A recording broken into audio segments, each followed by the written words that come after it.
There's a girl. She's standing behind me. I don't see her. The image of her forms in my mind. She's angry. No, hurt. She likes music. Bob Dylan, the Beatles. Golden brown eyes and a warm smile. That's her. Oh, and that smile. It will burn in my memory for an eternity. I close my eyes. There it is. It's a rosebud of a smile yet to bloom. It will. I'll make it bloom. She'll hate me. My heart is hammering inside my chest. I'll love her. She likes black and white movies, jogging in the rain. She has a broken heart, a broken family. There is no breeze here in the graveyard. My skin imagines a breeze, a tender touch, a hand on my shoulder sliding to my chest. It will happen. She will do that. I hear her step closer. Her name is forming. E. It begins with an E. Thoughts as sweet as a sunset, as bitter as vinegar. That's her. Emily. That's her name. The girl I will love is named Emily. It's the name of a poet. It should be the name of a sonnet. Emily. I smell her perfume. No, shampoo. Eucalyptus and lavender. Gentle as her soul. Her soul. My next breath is sharp. I hold it. I shake my head hard. I bite my lip. Her soul. I see myself taking it. Soon. Unstable was the word my father used to describe me at the press conference. I wish I had been there to stand up for myself, but I doubt the officers, as hospitable as they were, would have let me out of jail to make an appearance. Instead, I watched the conference on YouTube, days later, between packing my bags and ripping up family photos. My dear daughter is, I fear, unstable, my father, the politician, had said to a large crowd of reporters. I offer my sincerest apologies to the students and faculty of Ocean High. As a father, it is my primary concern to make sure Emily receives the help she needs. As the Governor of California, it is my duty to assure you this matter will be dealt with accordingly. Dealt with accordingly meant banishing me to my mother's family in Italy. With the upcoming election, he wanted me out of the way. I didn't need to be around for it anyway. I had already cast my vote, one that didn't require a ballot. If my actions kept my father from being re-elected, it was worth the consequences.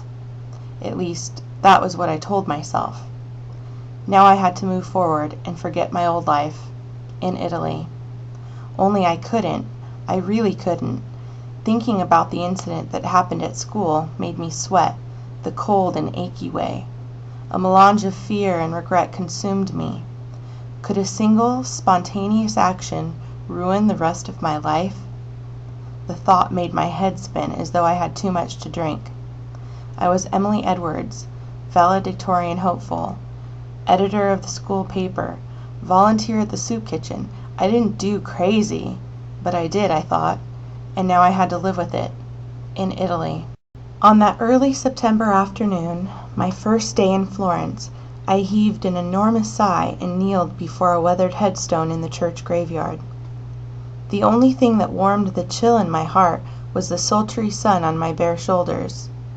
My angel's baseball hat sat low on my forehead, blocking out every part of the world except my great-great-grandmother's grave. The corners of the headstone were wearing away, and lichen sprouted out of two long, diagonal cracks. Chiseled flowers crowned her name, Edita Corsi. I read the epitaph, translating the Italian to English, wondering who had chosen the sentimental words. Beneath this simple stone that marks her resting place, our precious darling sleeps alone in the Lord's long embrace. My gaze dropped to the envelope I held. I traced my finger around the pink roses that decorated the front. The stationery was a gift from my mother.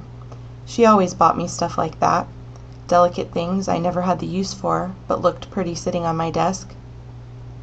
My whole body sighed as I reached forward to set the letter, my confession, against the headstone. I thought it would make me feel better to explain to my ancestors what had happened, what I had done. Writing a confession was a silly thing to do. It wouldn't make me feel better. Really? Truthfully? Nothing would make me feel better. An insect landed on my arm, and I swatted it without thinking. The pain made me wince. I held out my arm to inspect the weak old bruises. The one shaped like fingers, long and thin, circled the skin below the crook of my arm. On my upper arm, the bruises were navy blue, almost purple, and in the shape of a fist. If it wasn't hotter than hell, I would have covered up with my sweatshirt. Standing, I brushed the dirt from my jeans and retreated into the shade of an old oak tree. From there I could see the whole Drury graveyard and the church at the bottom of the hill. Beyond the church was a view of Florence, including the peak of the Duomo and terracotta rooftops blushing in the midday sun. A moment later, a movement caught my eye. I turned my head in time to see a boy, my age or a little older, kneel at a headstone nearby. There was something striking about the way the sun shone on his face and hair. It brightened his dark features. I lifted my hat to see him better, revealing more of my face than I had in a while.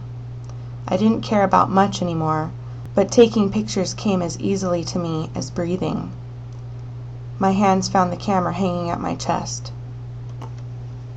I peered through the viewfinder and snapped a shot, hearing the soft click of the shutter. The boy closed his eyes and frowned.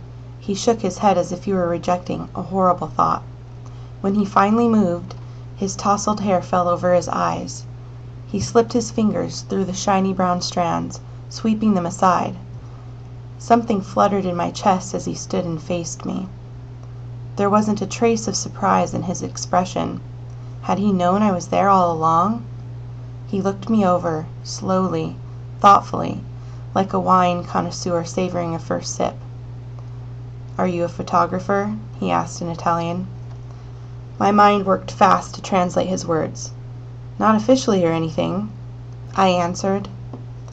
My camera looked nothing like the cheap crap other teenagers carried around. This one was a gift from my father, my favorite out of the 3 he had given me. It was the camera he used as a photojournalist before transitioning to a career in politics. A few days earlier, I had come close to smashing the thing to bits, but I may as well have smashed my own heart. The way he studied me was unnerving. "You're on vacation?" "I won a scholarship to go here," I lied. He nodded. "Your Italian is almost perfect. It must be in your blood." He stepped forward and smiled. "Tell me, is it typical for Americans to visit graveyards on the first day in a new country?" I shrugged. "My great-great-grandparents are buried here." I signaled down the row. "Over there somewhere." "I see. You're paying homage to your ancestors. Noble." I could tell he chose his words with deliberation, not like a lot of people who say the first dumb thing that comes to mind, like I do. "It's not as noble as it sounds." It was a whisper. "Why?" "You'll have to take my word for it." I wanted to walk back to the church to find my cousin, but his eyes pinned me there. "Want to know what's even less noble?" "Tell me." "I took a photo of you while you weren't looking. To make sure I'm not a spirit haunting this old place." His laugh was wistful and attractive. I wanted to hear it again. "Actually, it's because I have a problem." I paused. "You've heard of compulsive liars? Well, I'm a compulsive photographer. I shamelessly take pictures without permission." He smiled, but he didn't laugh. "That won't land you in jail." I looked away. "No, I suppose it won't." I had to change the subject, quick. "Earlier you mentioned I was American. How did you know where I was from?" "You sound suspicious," he answered. "Maybe I am. So how did you know? Do I have American tourist written all over me or something?" "Not all over you," he teased. "Just in one place." He pointed at something behind me, and I turned my head to look for it. He chuckled and reached over my shoulder, gently tugging on my backpack. Then I realized what he saw. From the corner of my eye I spotted the airline label looped around the backpack handle. The word LAX stood out in black letters. I nodded and turned my gaze on him, suddenly shy. And then there was silence, the comfortable kind, as if I were in the presence of someone I had known a really long time. His perceptive eyes, gray-green in the sunlight, creeped me out. Granted, they were gorgeous, framed by those dark lashes. The problem was, his eyes didn't only peer at me, they peered into me, as if he knew what I was thinking. "I'm Giovanni." He offered his hand as part of the introduction. At first, I hesitated to take it, but somehow I knew he wouldn't lower his hand until I did what he wanted. "Emily." His warm hand clutched mine. At the same time, his eyes traveled the expanse of my arm, over the nasty bruises, and back up to my face. He stared, first into my eyes, then at my mouth. My face grew hot. I felt a kiss coming, like some people can smell the rain before it falls. I tried to pull my hand away, but he didn't release me. Instead, he took hold of my shoulders and pulled me to his chest faster than I could object. My helpless whimper could have come from a wounded lamb. "Knee him in the balls, go on." But he wrapped his arms around me like metal prongs, making it impossible to wiggle free. His lips pressed against mine in a hungry way, like he needed to taste me to save his life. I became mush in his arms, my thoughts fogging, my senses tingling. The second he loosened his hold, I scrambled away, almost tripping over my own feet. What the hell was that? He reached out to help steady me, but I slapped his hands away, appalled. How dare he touch me? Anger traveled through my body like a vibration. I leaned forward and struck him forcefully, open-palmed, across the cheek. My impulsive movement sent me tumbling to the ground, my bruised arm scraping against small pebbles and dried sticks. Men are barbarians. But I already knew that. His knees bent, and his hands stretched down to me. "First you attacked me, and now you want to help me?" I shouted, pushing onto my knees. "Don't touch me!" My arms trembled as I shifted onto my knees. I was standing when I spotted a small book lying in a patch of grass just beyond his shoe. Its black leather cover, faded and scratched, had seen better days. I was going to reach for it when I heard someone shout, "Emily!" It was my cousin. I dragged my eyes from the book to look for Carla. She stood near the church door, her hand cupped over her eyes to block the sun while she searched for me. She paused when she found me and beckoned me with an enthusiastic wave. I clenched my teeth and turned toward him. "You can't just go around kissing I began, but there was no one there. He was gone.